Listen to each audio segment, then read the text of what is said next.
और वहाँ उनका वीडियो लिंक के ज़रिए जो है ना बयानात रिकॉर्ड कर लिए जाए। फिर मैं ये नहीं कहता कि मैंने आप पर कोई एहसान किया है, भाइयों के भाइयों पर एहसानात नहीं हुआ करते, ये जिम्मेदारियां होती हैं जो पूरी की जाती हैं। मैंने पंजाब गवर्नमेंट को रिकमेंड किया कि मुल्तान में इंडिपेंडेंट सर्विस ट्रिब्यूनल बनाया जाए, मुल्तान में इन्वायरमेंटल ट्रिब्यूनल बनाया जाए, मुल्तान में ड्रग क्राइम के जो कोर्ट है वो बनाई जाए। और अल्हम्दुलिल्लाह ये तमाम चीज़ें प्रिंसिपली गवर्नमेंट ने इसको मंजूर कर लिया है और जस्ट वो जो प्रोसेस है उसके मरहले में है। उम्मीद बड़ी है कि अगले चंद दिनों में ये तकमील हो जाएगी, नहीं तो इंशाअल्लाह लजीज़ मेरे बरादर मुकर्रम चीफ जस्टिस डेजिग्नेट इन अदालतों का यहाँ आकर इफ्तिताह करेंगे। फिर इस खित्ते में डेरा गाजी खां में ड्रग कोर्ट नहीं थी, साहिवाल में ड्रग कोर्ट नहीं थी, सरगोदा में ड्रग कोर्ट नहीं थी, और मैंने हुकूमत को कहा कि हर डिवीज़नल हेडक्वार्टर के ऊपर ड्रग कोर्ट होनी ज़रूरी है, और इस बात पर भी वो एग्री हो गए और अब इसका भी प्रोसेस हो रहा है और with in couple of days जो है इनकी भी अप्रूवल आ जाएगी। और मैं जिसे कहते हैं ना कि ज़रा नम हो तो ये मट्टी बड़ी ज़रखेज़ है साकी।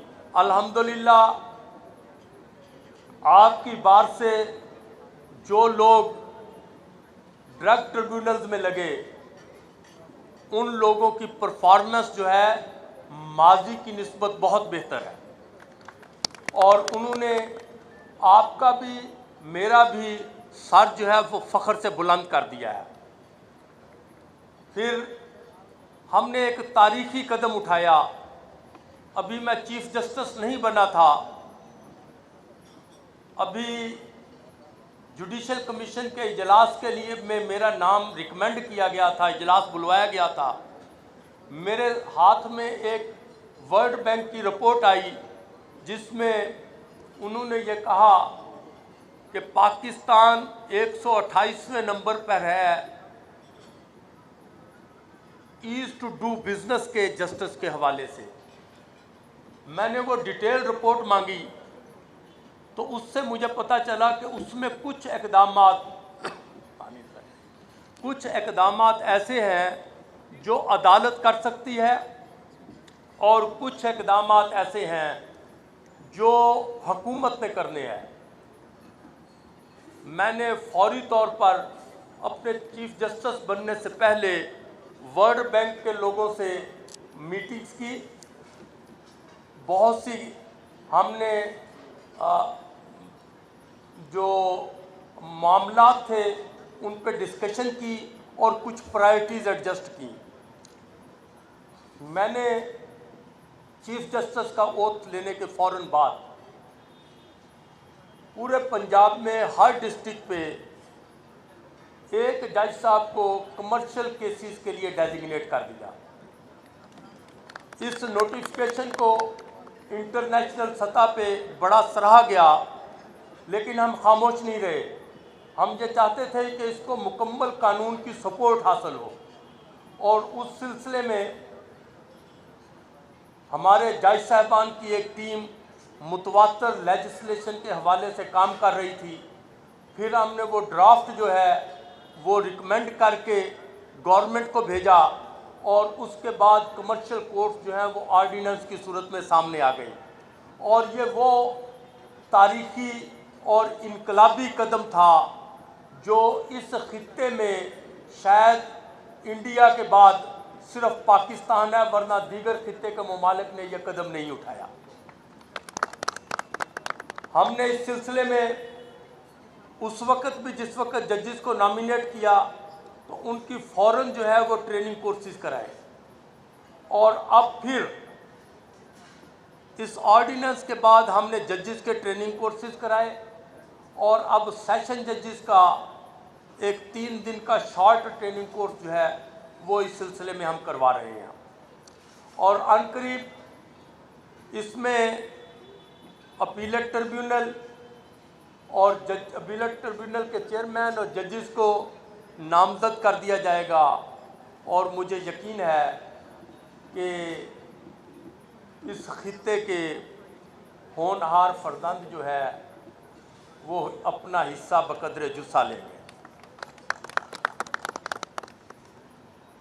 फिर हम पेंडेमिक का शिकार रहे, इस दौरान हमारा एक सेटअप है, जुडिशल ऑफिसर्स के मुतवातर ट्रेनिंग प्रोग्राम्स होते हैं, लेकिन कोरोना की वजह से वो ट्रेनिंग प्रोग्राम बंद कर दिए गए। लेकिन हमने इस सिस्टम को वीडियो लिंक के ज़रिए जारी रखा और पहली दफ़ा पाकिस्तान में पंजाब जुडिशल एकेडमी ने ये काम शुरू किया कि उन्होंने मुख्तलिफ़ जगहों पे जहाँ जहाँ जज साहबान ड्यूटी पर थे वहीं वीडियो लिंक के ज़रिए उनके ट्रेनिंग प्रोग्राम कराए। और ये भी अचीवमेंट जो है इस पेंडेमिक के दौर में हमने हासिल की, ताकि जुडिशल ऑफिसर जो हैं उनका जो कंटिन्यूस ट्रेनिंग का प्रोग्राम है वो जारी और सारी रहे। फिर मुख्तसरन इस सब मामले में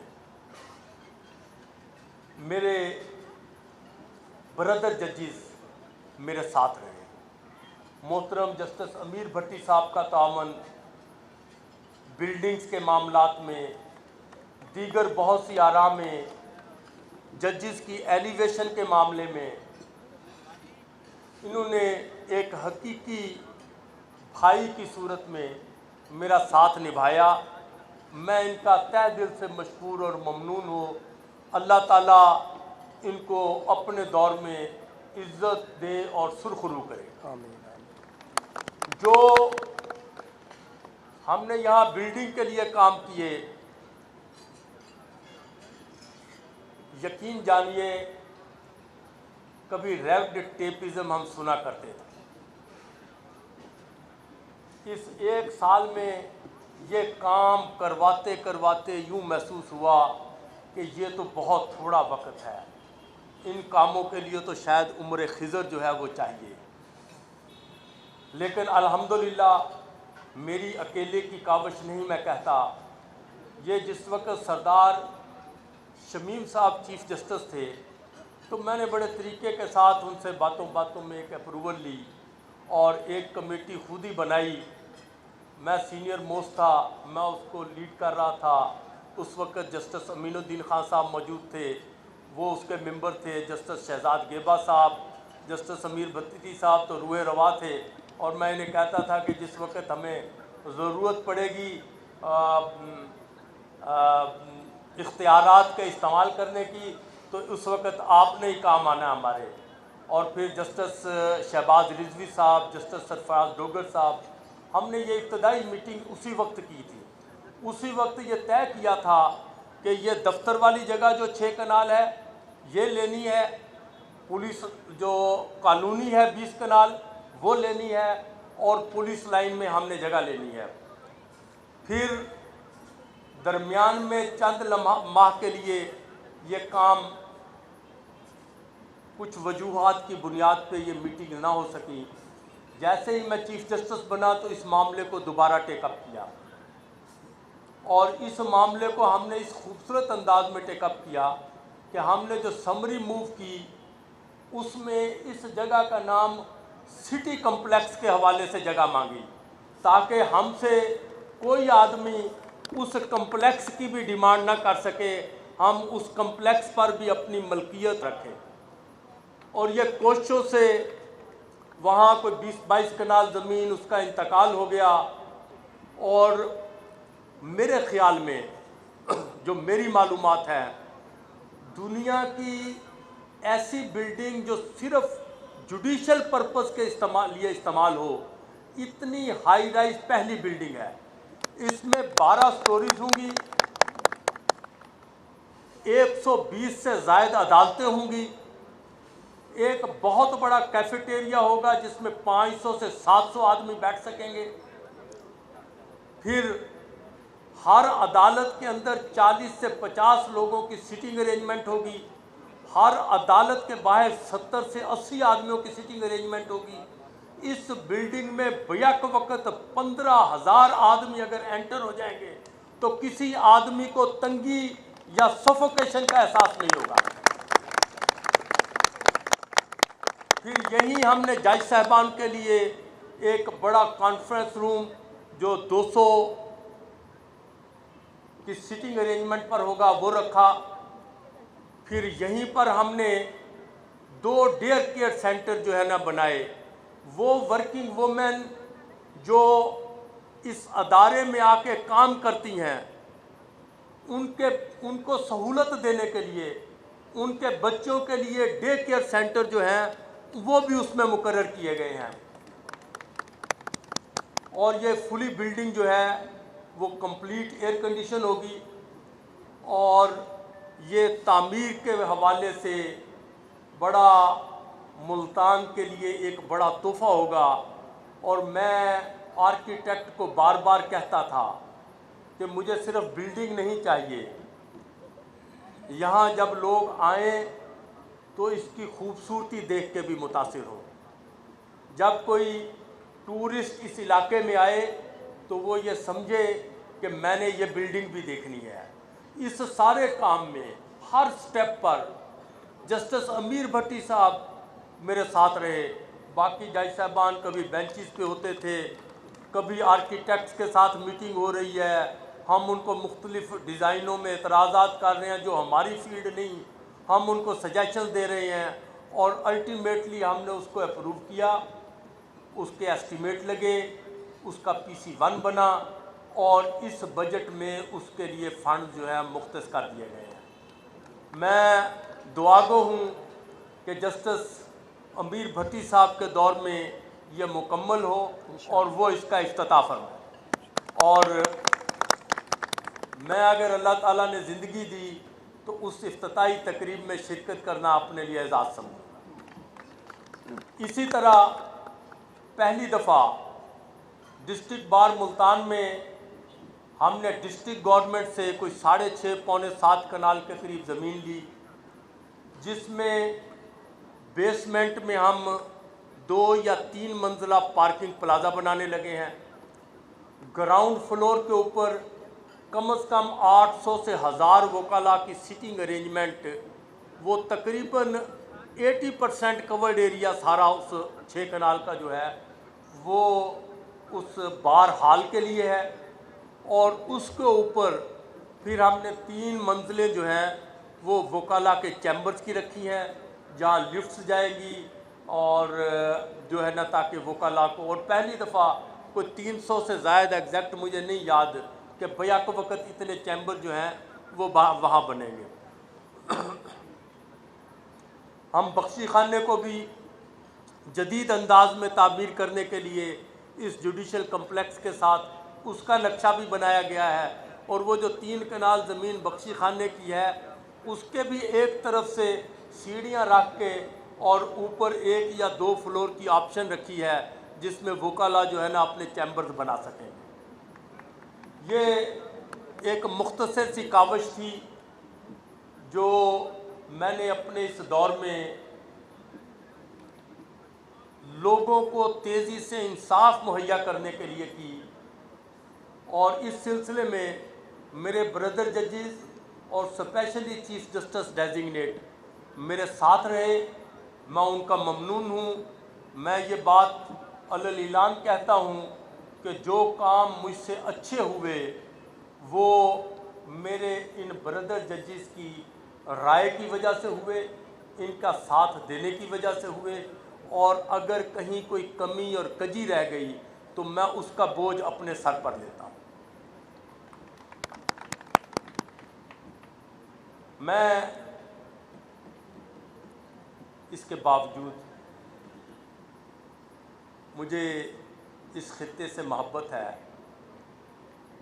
मेरा बेटा उसने जब लॉ किया तो बार की मेंबरशिप लेनी थी। मैंने उसे कहा कि ज़िंदगी में जिस बार की बाद में ज़रूर दिल करे मेंबरशिप्स लेते रहना। मेरी ख्वाहिश ये है कि तुम्हारी पहली मेंबरशिप डिस्ट्रिक्ट बार मुल्तान में हो। मैंने मेरे लिए वकाला का प्रोफेशन बड़ा एहतराम का प्रोफेशन है, इस वजह से कि हम लोगों के दुख दर्द दूर करने में काविशें करते हैं, हम लोगों की दादरसी के लिए अदालतों की मुआवनत करते हैं। और मैंने जो इज़्ज़त कमाई वो यहाँ अपने असातिज़ा से सीख कर कमाई, उनकी हदायत में कमाई। उन लोगों ने जिस अंदाज़ में मेरी तरबियत की, मैं उस पे उन सब लोगों का ममनून और मशकूर हूँ। अल्लाह ताला आप लोगों को इज़्ज़त और अज़मत से कायम रखे। यहाँ की बार एसोसिएशंस को, पंजाब के और पाकिस्तान के जुडिशल अदारों को अल्लाह ताला इस्तेहकाम और तरक्की दे। और आखिर में एक ही बात, अब जिसका जी चाहे रोशनी हासिल करे, हमने दिल जला के सरे राह गुज़र रख दिया।